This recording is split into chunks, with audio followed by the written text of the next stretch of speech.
jayane Trisula purnama sasi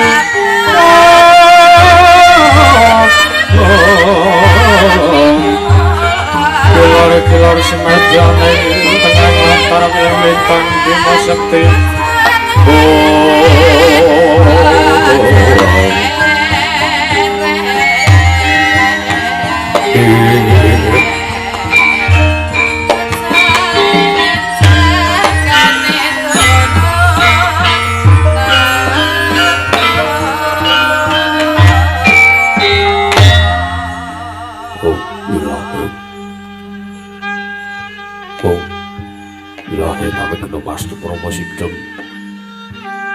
Awikna mastu promosidem silat mrinjang jagat karono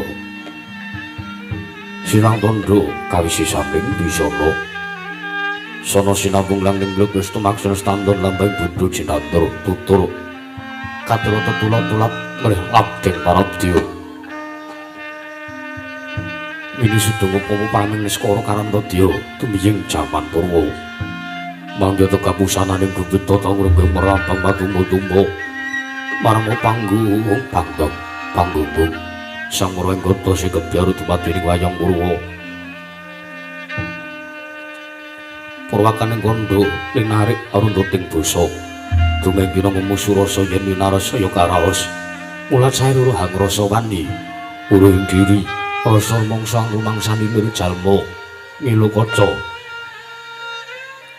jarweh wis nakuk ceng carita becik wis kagelar ing madyaning pagliran ya Gujatri amirsani pagelaran inggih purwa Surya Candra ndaring nyawang Kartika wis kinarba tranteng ngangasa sahari ratri angudra bawana prateking duk sinugilir kemandi temah dadi pitanganing dina sasi warsi windu kang sarta abad Rodung lantang karta mangkarta ya sing embun daya Jawa pating krembiya Dedo padheng kudu alang atuga burun wono yang burun tuya dadi brana tanpa wijalan padhang terangan senari sanggibang arna kang sumur bawane jagat mungking jagat witan mungut-mungut mungking antan abang merangga lamun kang sayan kira-kira to bumi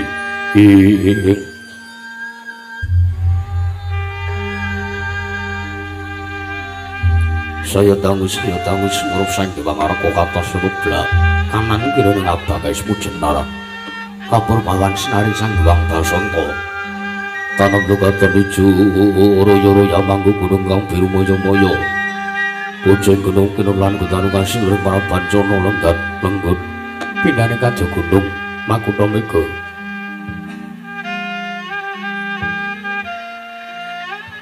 prandening mangge Sanggang araka saya tangi saya giles katon melok sinari jagat durung papan lor kidul wetan kulon sinari jagat kang samiya berwedara botejo rebodo umum pranderita tatan wonten ingkang amadani kuncara asri tentrem lan ayeming kawontenan wonten ing madyaning padhekuan Karang Kadempel yang dusun Kelampis Ireng yang Karang Abulutan perandening mangke dusun Karang Kadempel dadi mujudaken papan ingkang ayem tata titi lan tentrem tebih saking suker sakit tebih saking rubeda sangga para kawula samya ngraosaken tentrem tuwin ayem madyaning batos jernyata tebih saking rasa larang sandang tebih saking rasa larang mangan wontenipun namung rasa ayem sengsem bunga tuwin marem kathah sanggihan para among kisma among tani mring bebakulan tandurane dukut 1000 tuwuh krembaka panenira melimpah tebih saking ngomong tebih saking mereng tebih saking sedaya suker sakit ingkang dadosaken kuciwaning manah Sangya Pramung Kisma wontenipun namung araos marem lan raos syukur kunjuk ngarsaning Gusti kang akarya loka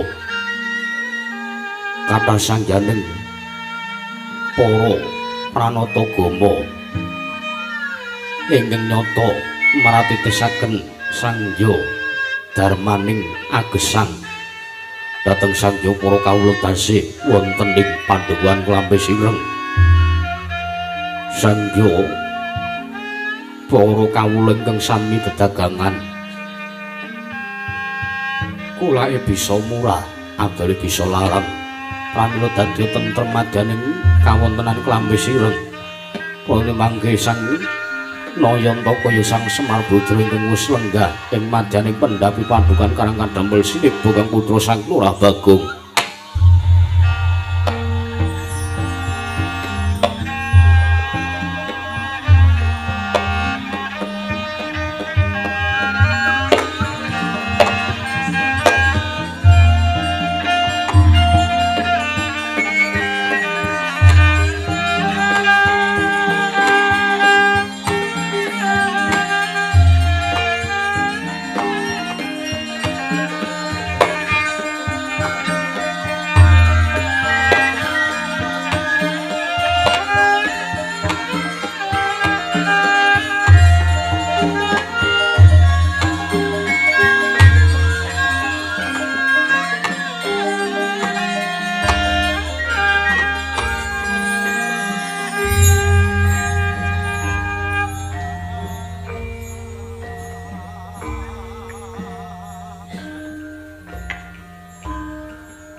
Ijek suwe apa ngene iki? Isih menengo wae.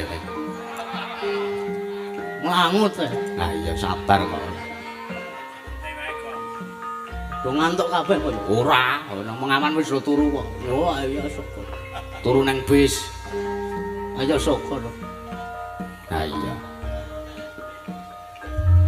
Kowe dangko aja disampluk kok ndak utah lho ning. Ora, wis aku iki santai Wae wis iki.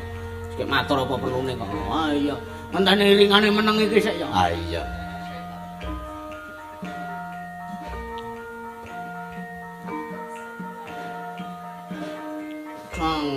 Drang.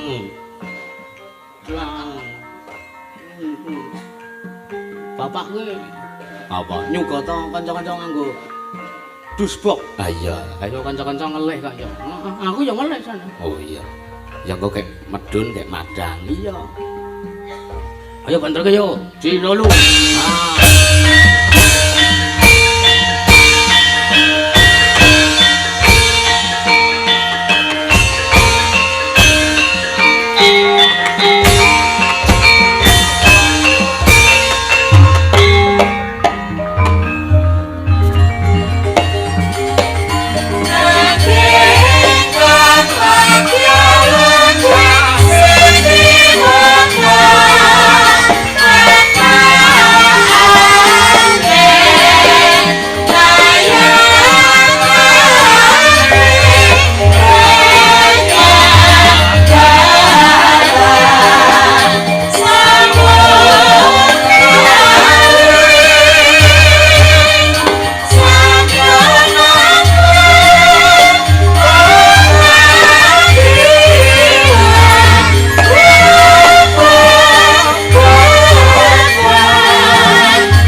kekuguk satuli tombel mel. Trole. Ora pati nduga mono iki dina minggu-minggu kaya ngene wayahe Bapak Sare. Merga minggu kuwi prei sak kabeh-kabehan. Mongko ora biasane aku ki nampa suwane bocah-bocah. Kadang kala nek sowan kuwi mesti ngabari sikik. Ya mung kok iki ndadekke bingung iki. Bapak lagi wae blonjo. Saka nyegat bakul sayur. Iki cah telu kok doting jeruntul sowan ning pendopo. Dole.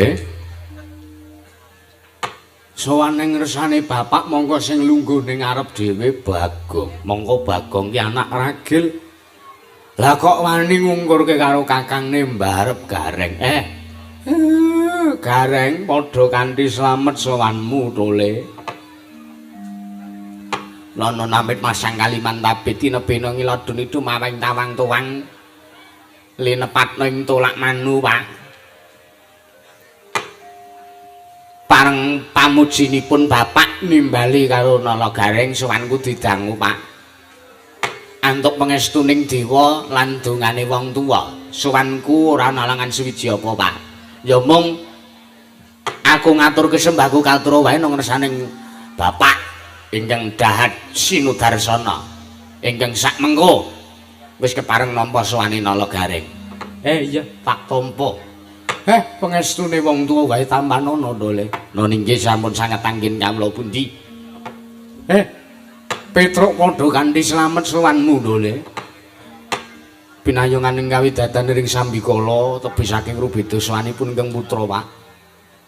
Nadyan aradi randhat ngen kula ngaturaken merga niki wau ning atase ming Panakawan le sibo nganggo gending jangkep. Wih. Ning ya ora apa-apa ya Pak ya. Ora apa-apa. Kuwi ndadekke nilai plus kanggo awake dhewe. Lha inggih. Bektiku katur nggih Pak nggih. Tak tampa Petruk. Pangestuku tampanana. Nggih Pak. Pun kula pundi ndadekke jimat. Bagong padha slamet sowanmu Tole anakku cah bagus. Newang sukmana mangadili nuwe. Ana pracekaning wang. Kuwi ukara apa kuwi ana pracekaning wang? Ana sasmentaning sun jagat. Wasesaning Bathara bawana langgeng sinunggih tatanawra. Bojleng-bojleng iblis lanat padha kan. Matur nuwun ya Pak ya saurunge gandeng aku ki anak ragil ora kok teges aku ninggal Subasita ngungkurke kakangku. Ning anane aku ngungkurke Gareng karo ngungkurke Petruk ki merga pancen sing Dewi Gati arep matur ngersane bapak kuwi dudu kok Gareng karo Petruk ning sing arep duwe atur sing arep tak sampaike ngersane bapak kuwi aku. Dadi wis ora apa jeneng lumrahe apa jamak lumrahe menungso. Yen to aku sowan ning ngarep dhewe ngadhep ning ngarepe bapak. Ora apa-apa, ora apa-apa. Yen ngono kowe ngungkurke kakangmu ki merga Pak. Merga sing Dewi Gati aku dudu kok kere-kere loro iki. Kurang ajar, Truk. Apa? Wong kono ya kere kok ngunekke kere kaya ngene. Lah nek aku ora sugih. Oh ya. Sugih ki tegese sugih rasa panarima karo kananku sing kere ngene iki lho, Reng. Oh, ya wis ya. Padha wae ora. Penting gleleng ngono. Sowanku ora nalangan suwiji apa, Pak. Ya mung aku ngaturke sembahku katura konjuk ngersane babe hutan. Kurang ajar babe kok babe hutan. Ya. Tak tampa Dole ora liwat pangestune bapakmu wae tampanana. None nggih sampun sanget anggen kawula pundi dadosna jimat paripe ndayana ning kasantosan lair lan batos kula, Pak. Iya. Sowan wong tuwa kok ming nganggo kathok kolor. Monggo mesti bapak kuwi nampa tamu paling ora dewan, paling ora bupati, paling ora camat.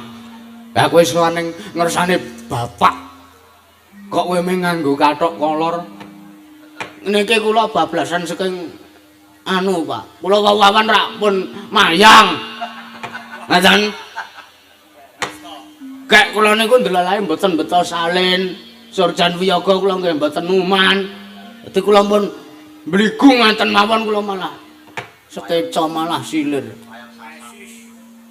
Kelan kula mriku ingkang mempelopori wayang limbah menika. Nika kula. Iya nggih. Lah banjur Pripun, Mak? kaya sing wis tak aturake sebabe kowe ngungkurke kakangmu loro kuwi mergo kowe Dewi Gati sing arep aturke ngersane bapak. Nggih. Lah nek pancen sing Dewi Gati kowe ngopo kowe dadak nganti kakangmu sak kloron suwaning pendhapane bapak. Nah, iki ngene. Ora sabasa wae ya, Mir. Sak karepmu. Nek ana walat ya sandangan dhewe. Ora. Aku ke lelanange jagat lan curing bawana. Dadi aku sengara apa kuwi kuwalat karo bapak. Mergo aku ki wis ora ana sarif sikune, ambek durhaka karo Semar. Ya sak karepmu. Ning ngantase aku Dewi Gati dhewe ngersane bapak. Ngopo kok aku nganti karo Garing karo Petro tak jak sowan mrene iki ngene ya, Pak. Bapak ki nek adat saben nek anak-anak mara ki mesti ngingoni. Mesti aku tok gaweke sop. Sambel bawang, sego, useng-useng, tempe garit. Kuwi mesti komplit dicepake nggo nyuguh anak-anak. Lah gandeng iki Garing iki kanane keterpurukan ya Rek ya. Heeh. Bojomu mulih ngalor wis suwe to Rek? Wis suwe, Pak. Aku ki nganti mangane paribasane adol barang-barang kok kemel ya anakmu kabeh dolen. Hus. Anak ditresnani kok kon ngedol. Aku lothong to. Parake ngalor kono.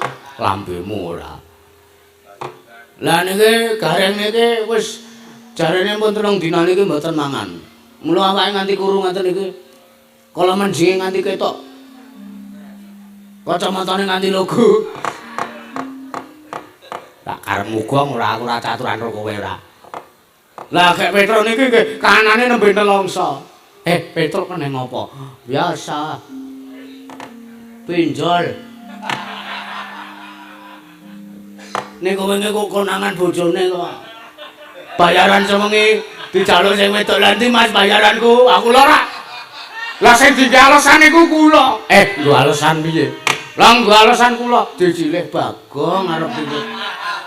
Nukoke susu anake. Lah kok kula sing digawe. Lah gelem ora gelem kula tampa.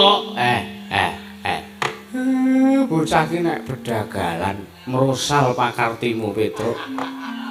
Ngapunten Mak, kula utang budi karo Bagong. Nggih. Aku utang budi karo aku terus kowe terus. Iya. 800 lho. Iya.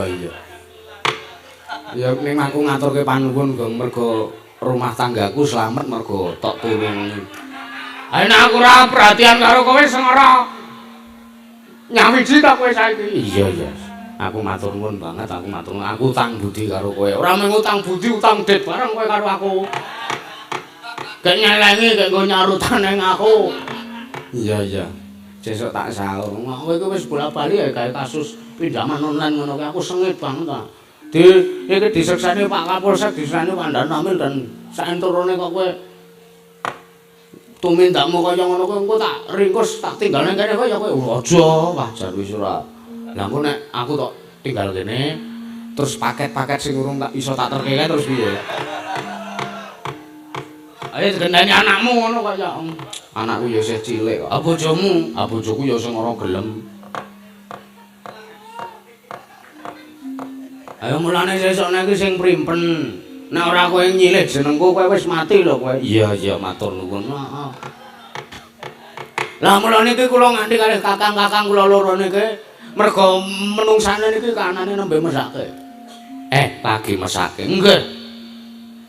Ajeng kula jak mriki niki mengke sisan bendo nyuwun seserepane Bapak. Menggah kados pundi?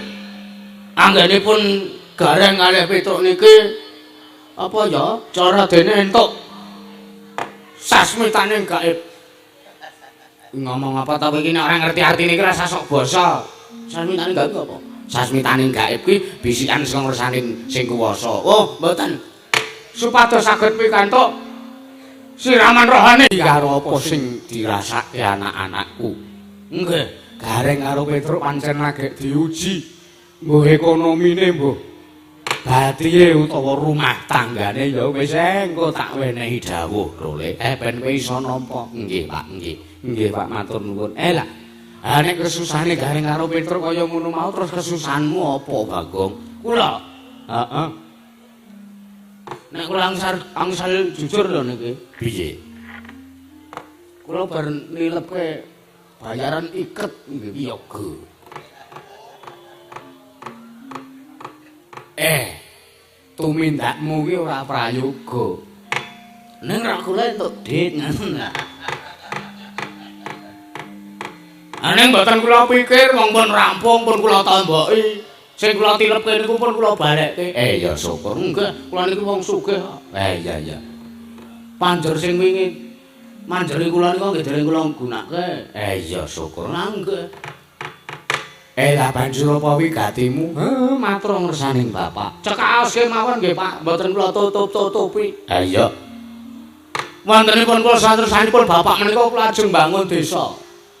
Mergo teng pamflet, teng poster pun diterangke nek kula ajeng bangun desa. Iya. Kowe arep bangun desa? Nggih. Niki kula pun miwiti dalan pun wiwit kula bangun. Iya, kula jembarke. Heeh. Terus pinggire kula nahi apa jenenge? Drainase. Drainase ki apa? Drainase niku sing niki lho Pak, WC umum. Drainase kok WC umum. Drainase ki apa? Penyerapan air. Apa terus sing gatel itu? Selokan. Oh, kok drainase iki ora. Nah, selokan Mataram. Selokan Mataram adomen.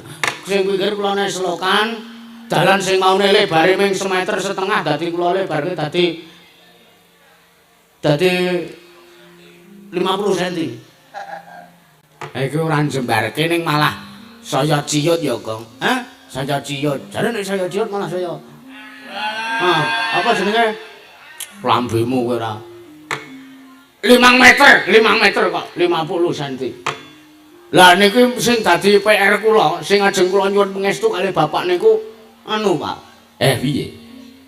Niki pun 50% pun wiwit kula bangun dusun kula ing Jana Loka menika. Pun mulai kula bangun, dalan nggih pun kula cor, warga kula kerahke kerja bakti. Iya. Kula bayari. Makane do semangat banget. Cor teng dalan sing kula bangun niku antawisipun kandelipun 20 cm. Awit menika sampun kedah menetapi standarisasi saking pusat. Nek kandele cor utawa aspal kudu ora kena kurang saka 20 cm.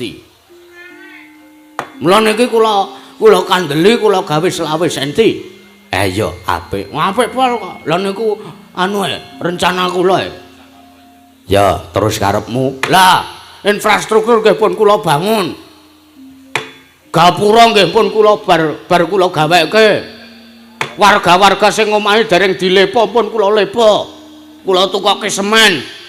Kula dhukke anggaran saking pemerintah. Utang mboten napa-napa. Sing penting kawula kula iso rahayu, kawula kula iso ngrasake urip sing kepenak, kawulaku iso ngrasake apa kuwi jenenge truk apa jenenge truk lambuk kuwi sing arep omong kok takon aku iso ngrasake urip sing apa lingkungan sing resik aman damai dan tentram rahayu wilujeng kalih sambi kula to saking Rubezo. Lah sing ajeng kula suwunke pangestu kalih Bapak kula niki ajeng pados sumber air Pak.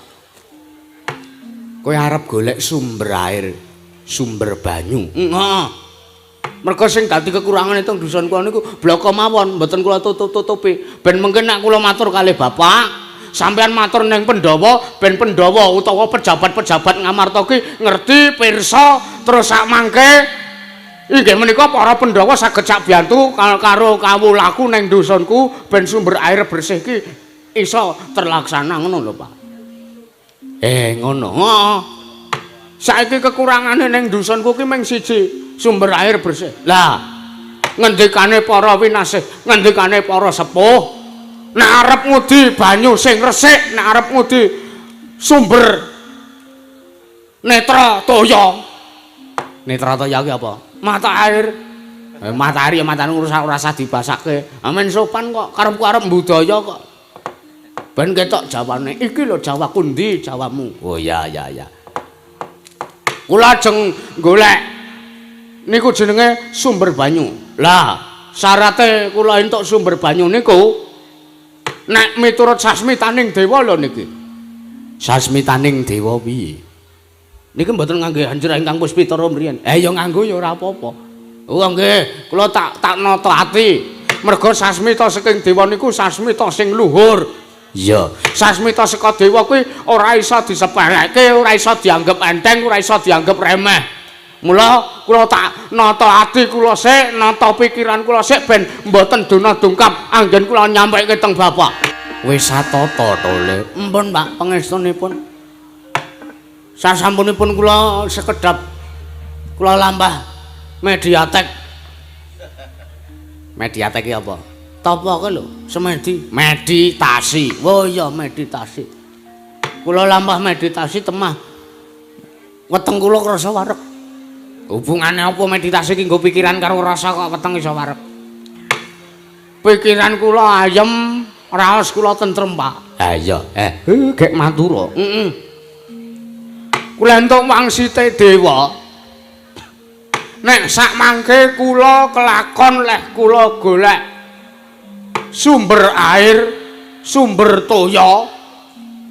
Lan sak mangke badhe kalis sah sinampurna 100% pun mboten wonten kirange anggen kula mbangun desa menawi dipun bantu lan dipun sekseni kaliyan inggih menika para sata Kurawa.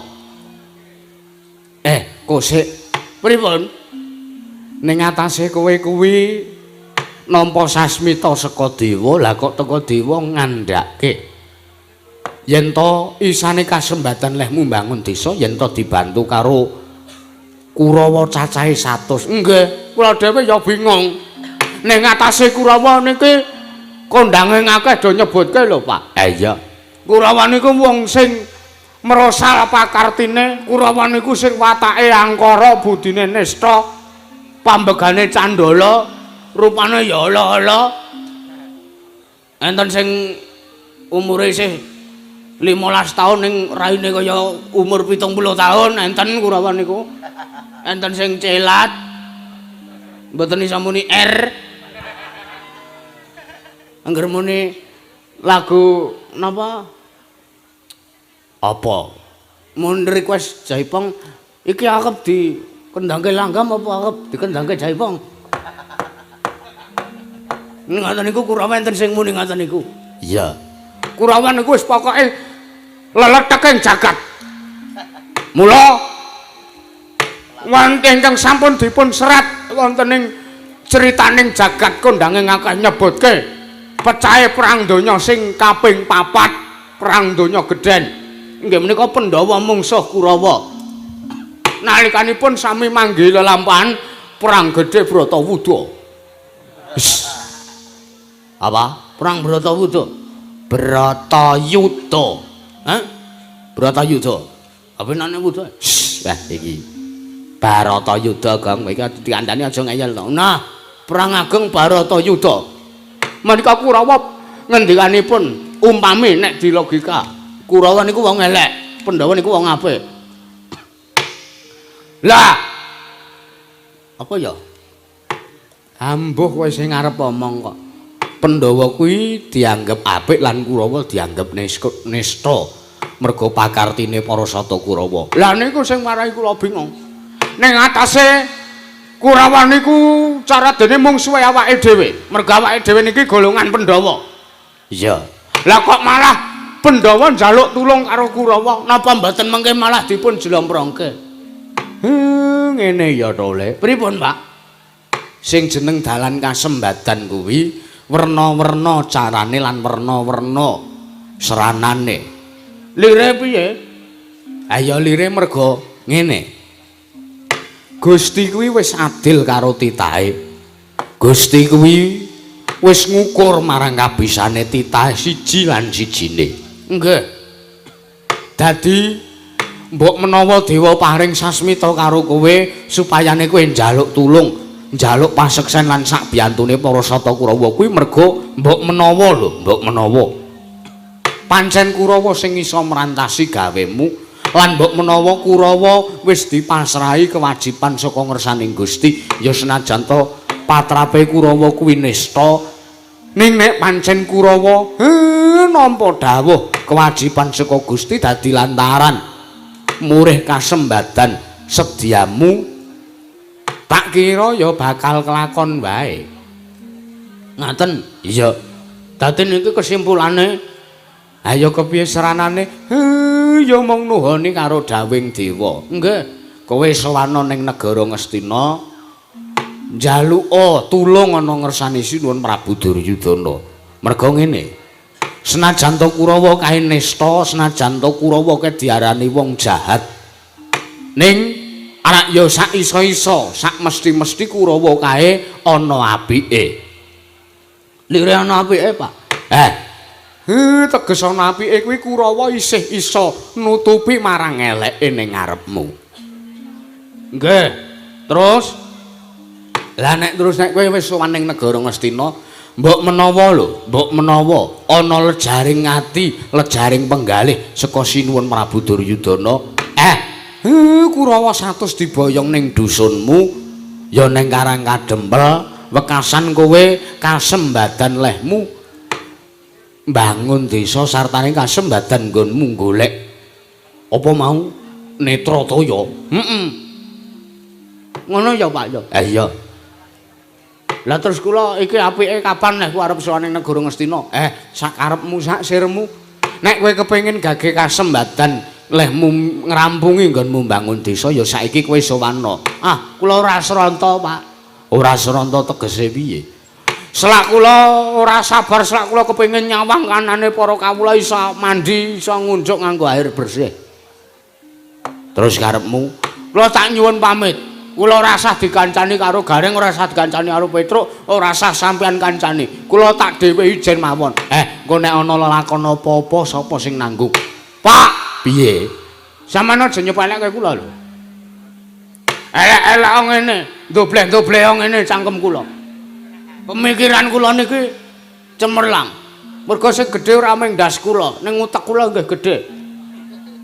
Pramila sampun ngantos bapak nyepelekke kalih kula. Kula diancas gegayuhan kaya ngeten iki merga saka gagasanku dhewe. Merga sepisan aku kepengin nentremke kawulaku, nek kawulaku tentrem, aku ya tentrem. Mareme Bagong kuwi nek wis ngerti kawulane Bagong iso urip kepenak, iso mukti ngawibawa Nyakrawati Mbau Denda. Senajan to dusun kula menika dusun Nuwun Sewu, dusun Plasa. Iya.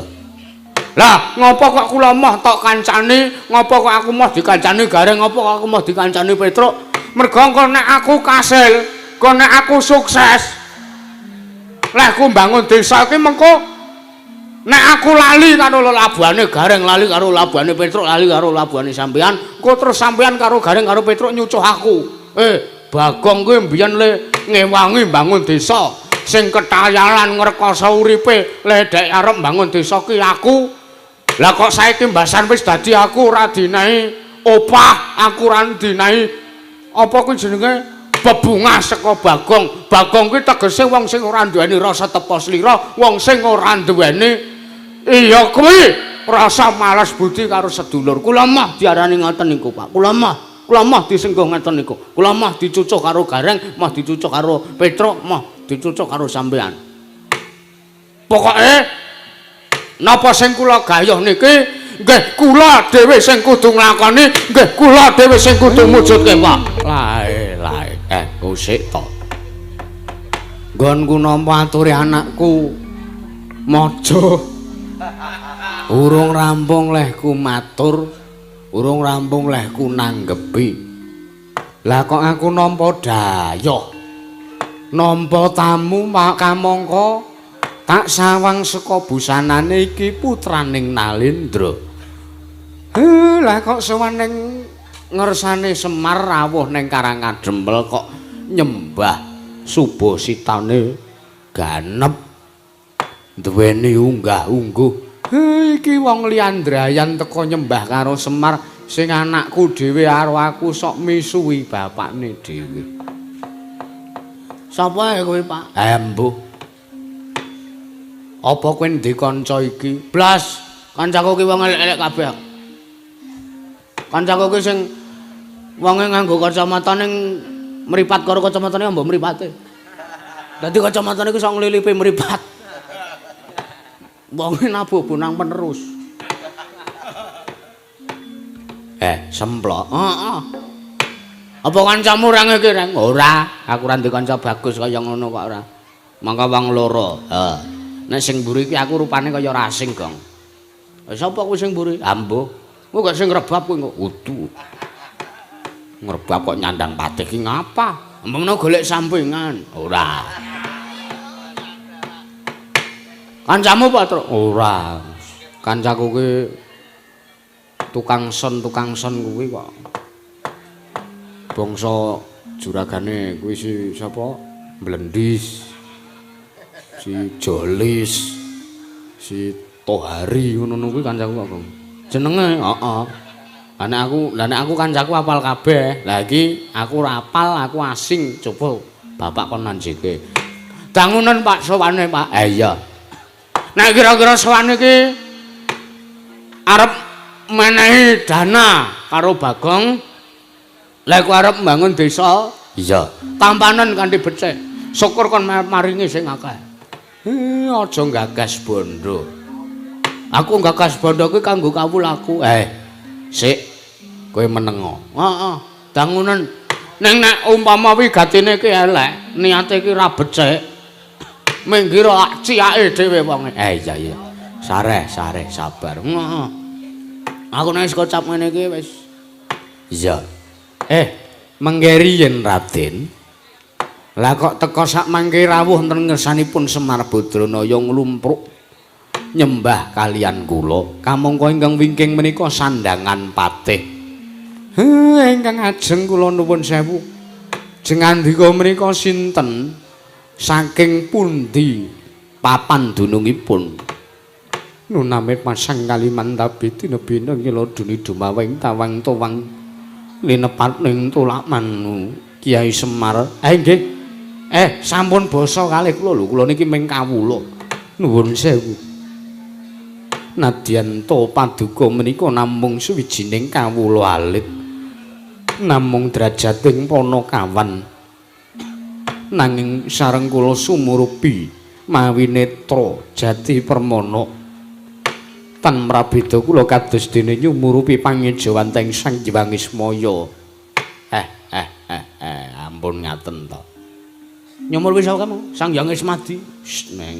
Sang Hyang Ismaya. Kowe to, Pak? Heeh.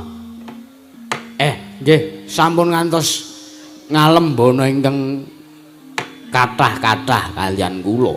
Mboten kok teges ngalembono Kyai. Kula menika matur menapa wontenipun. Nggih, lajeng sinten kekasihipun? Nuwun sewu sampun ngantos basa kalian kula.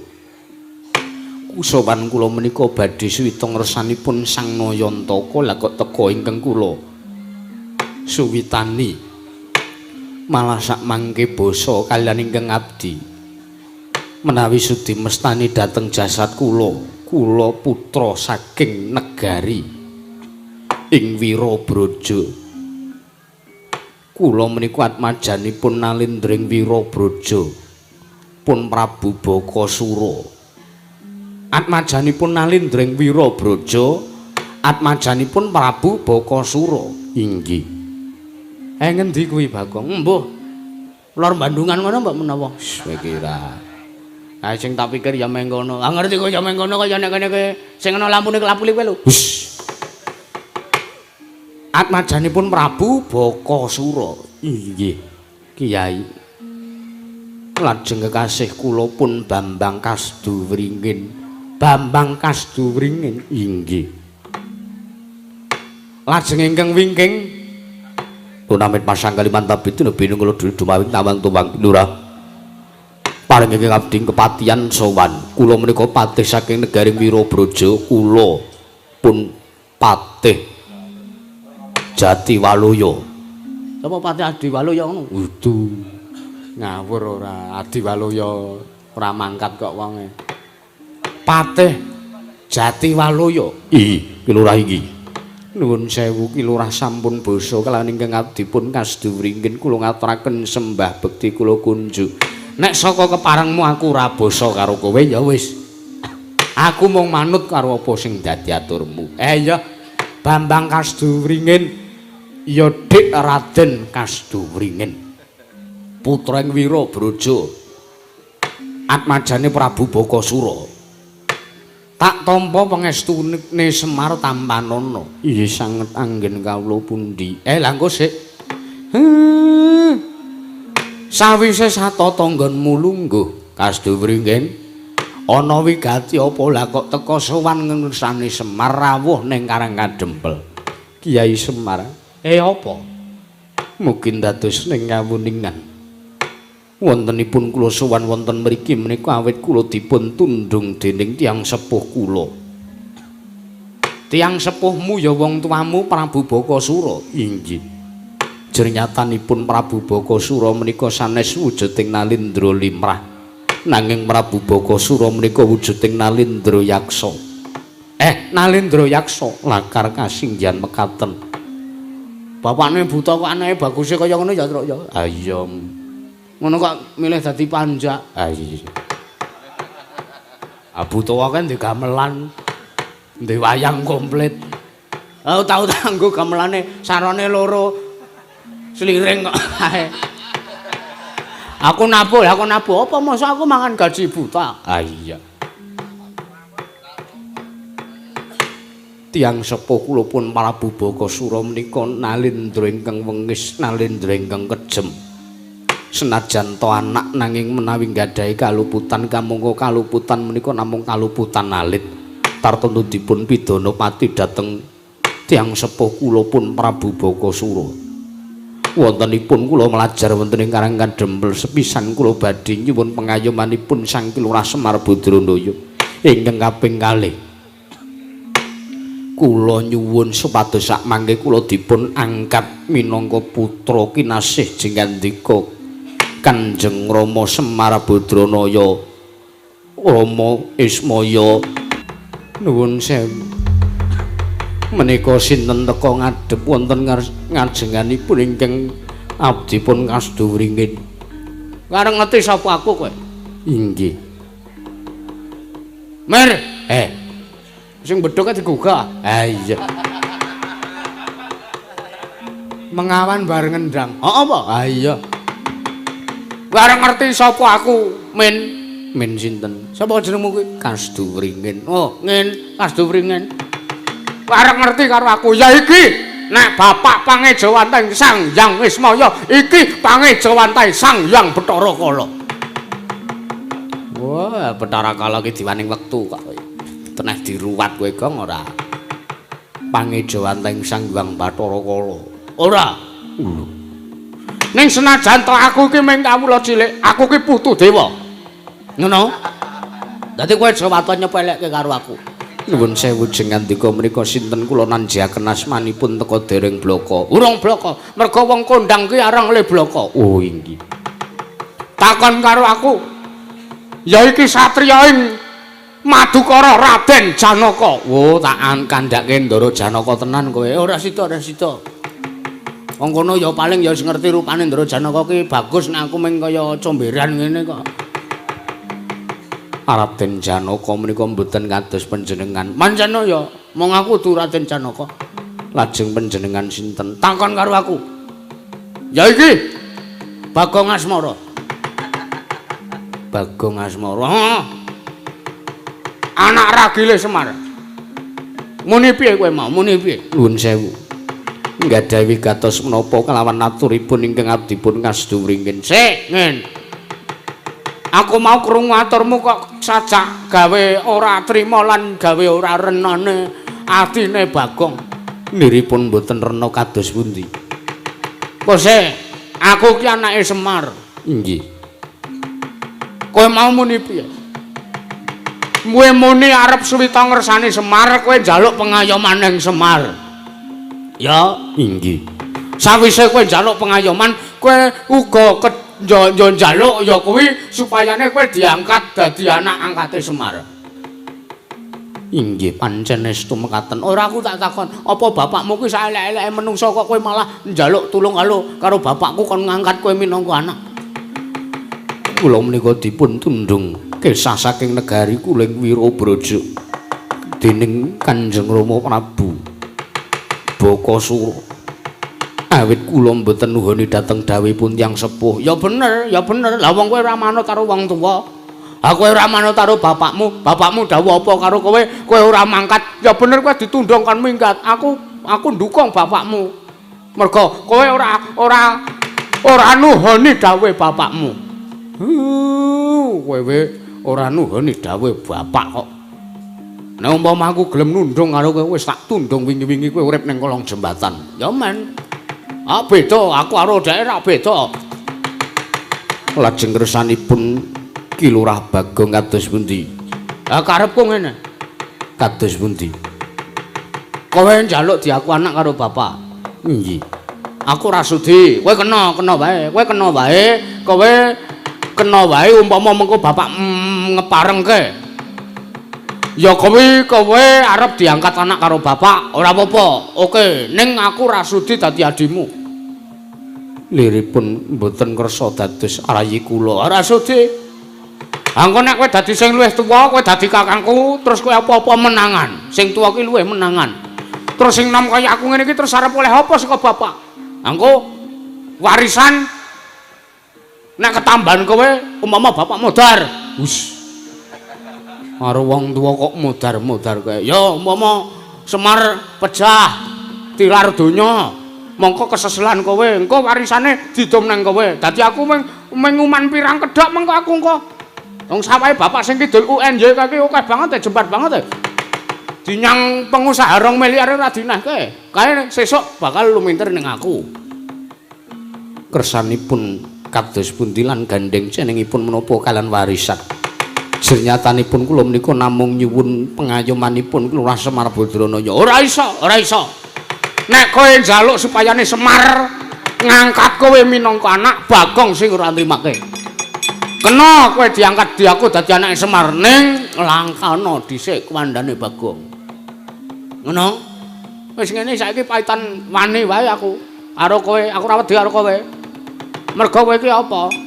Kowe iki wong neneka lah kok terus njaluk sing luweh-luweh karo bapak, ora nyerung karo anak-anake Semar sing asli. Kula menika mboten badhe nyuwun brana picis menapa-menapa kalian pun Kanjeng Rama Kyai Semar Badranaya. Aja njeluk Rama nek urung diaku anak. Kula mboten badhe nyuwun menapa-menapa kalian Kyai Semar Badranaya. Kula namung nyuwun supados kula dipun ayomi. Ya ora apa-apa, kowe diayomi ora apa-apa. Ning kowe ora entuk ngluwi. Ora entuk ngunggah-unggahi karo aku, Bagong.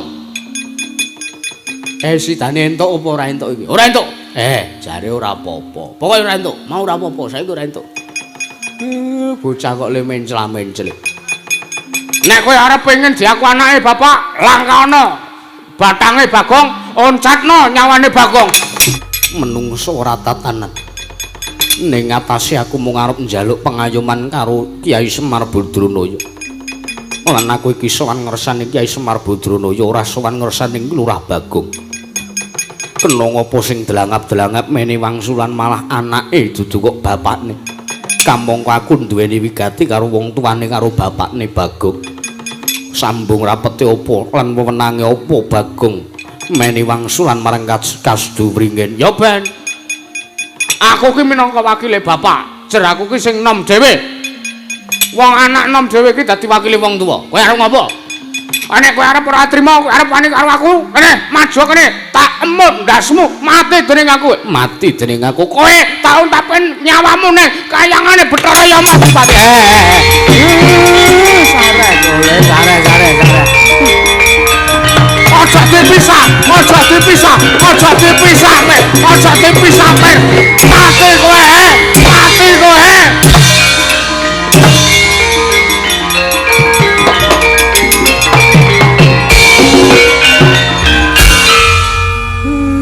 Caetan bapakne mah diantemi sareh ora aja dipisah to arep tak antemi apa kowe ora ngantemi iki mah ngantemi bapak mangsane lara apa piye mangsane kok bocah kok sak geleme dhewe ayo aja dipisah aku ora trima kok nek dadi anakmu aku mau nek dadi adine sik perkara iki ora iso dienggo gontokan. Perkara kaya ngene iki ora iso kok dirembuk kanthi serana kasar. Terus karemu piye? Minggir tak rembuke karo Kastuwringin. Sing gedhe pangapuramu ya Role. Kastuwringin. Nuwun sewu Kyai. Kula menika mboten nggadahi raos kuciwa menika mboten. Awit tantrimanipun ingkang abdipun Kastuwringin menika ning atasipun kula mbetahaken wigatos. Lan nyuwun dawuhipun Kyai Nayantaka. Lah kok teko ingkang maring dawuh malah ki Lurah Bagong. Wis ngene. Kados pundi? Kowe urung tak tampa minangka anakku. Ngono?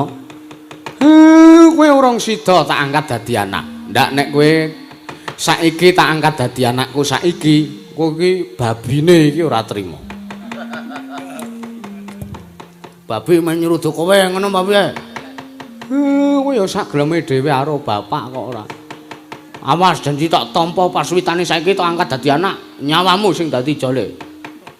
Karepmu karo bapakne kok sia-sia. Lajeng kersanipun Ki Lurah Semar kados pundi? Ngene. Kowe tak tampa, lehmu arep suwita ngersaku, lehmu arep kepengin dadi anakku tak tampa. Ning watone kowe bantu sartane gawe serana kasembadane kadangmu Bagong, calon kakangmu Bagong len duwe gegayuhan arep mbangun desa. Menapa kudanganipun nadyan kedah nyabrang samudra minggah pawukir kula mboten badhe awel. Sak mangke kula sagah nglakoni ingkang dados pepanggil rubanipun Kyai Semar. Moh ngapa? Nek lehku mbangun desa dibantu kowe aku ora sudi. Ngene. Wong urip ning alam padang ki mung sawang sinawang. Sawang sinawang piye? Ketoke kere jebul tenan. Ketoke sugih jebul kere. Kuwi ning donya ki wis umum kaya ngono. Dadi umpama kowe kuwi arep dibantu karo Kastuwringin ben kasembadan lehmu mbangun desa, aku malah seneng. Nek cara aku malah seneng. Nek cara aku mergo ngene. Aku ora kecayalan golek sarasrana kasembadan apa sing dadi panjangkaku, malah wong liya wis mbantu karo aku kuwi aku seneng banget. Nek cara aku. Ana, nek caramu mbuh ya wis kon mangkat kowe. Ning mesti sing ora iso wong karo Kurawa ora kenal kok. Aja waton bisa ngucap kowe Dole Bagong. Kersanipun Kyai Semar kados pundi? Ngene. Panjangkane anakku Bagong dheweke arep miwiti nggone mbangun desa. Kamangka syarat seranane miturut pangandikaning dewa. Iso kaleksanan le Bagong bangun desa waton iso mboyong sartane disekseni dening Kurawa cacahe 100. Nai sampun mrasta dawuhipun Kyai Semar Badrana sak mangke kula semedya nyuwun pamit madal masilan. Sing ati-ati Kastuwringin.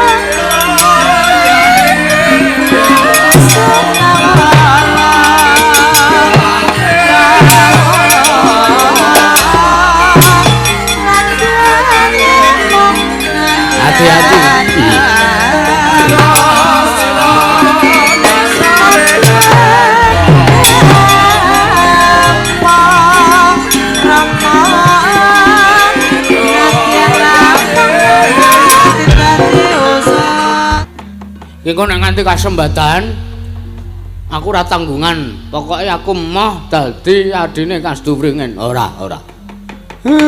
Ning ya arep kowe kepenak. Mergo kowe wis arep dibantu karo Kasdu Wringin, ya terus aja ngepenakke awak. Karepmu piye? Susulen, pelapaten. Mbok menawa ana lelakon sing dumadi, ya. Nek kon maju mungsuh Kurawa aku ora bakal wedi umpama Kurawa mengko ora trima lho. Iya, umpama arep nganggo gelut barang lho. Ya nganggo. Ya aja. Gareng karo Petruk ya aja keri. Nggih pangistaken dawuh, nggih pangistaken dawuh. Njaluk pamit saiki Mir Slak. Kemengan iki kok.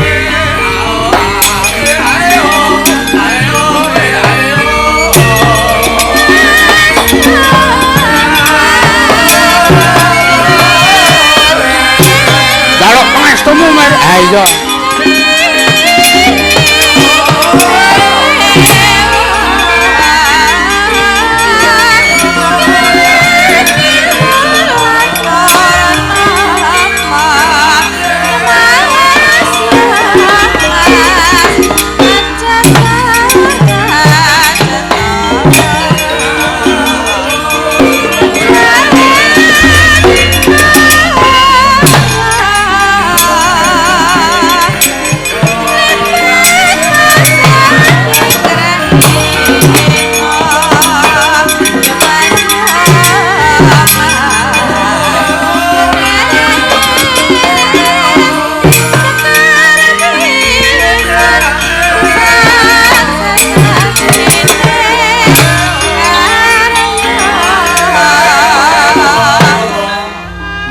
Anak-anak kae. Gegayuane lahir batin, gegayuane apik. Nek ora tak dombengi mundhak malah sasar susur lakune ya. Tak tutke, tak sawang saka ngantariksa tole-tole.